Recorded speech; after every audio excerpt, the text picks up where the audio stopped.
Why do you think your son is conservative? I have no clue. I'll let him answer that question. That's a bad answer. Hold on a second. You as a father should listen to your son. You shouldn't say, hold on a second. I listen to him all the time. But hold on, but then you just said you don't know. I don't know where he went so bad. I mean, come on. It's like, I don't know where he went wrong. I don't know how he went off the rails.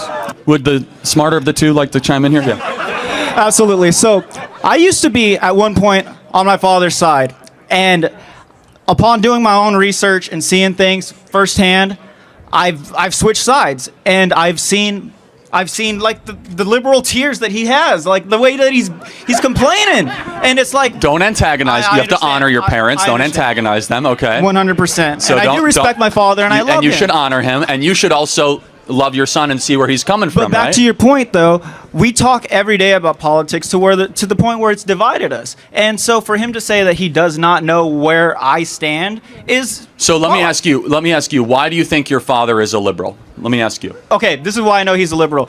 Because he voted for Kamala Harris, and he didn't even know why. Do you think that maybe he wants to believe government will do good? Maybe that's... Of course. Okay. Is that a good answer? Yes, sir. Now, maybe your son is going more conservative because he thinks government hasn't done a lot of good. Is that maybe a fair, charitable interpretation? That makes relative sense. Okay, so now we're getting somewhere. So you guys have a generational divide. You look at government as being probably a force for good. He's grown up in a circumstance where he's seen government declare wars and do a lot of nonsense like the Iraq War. He's nodding his head.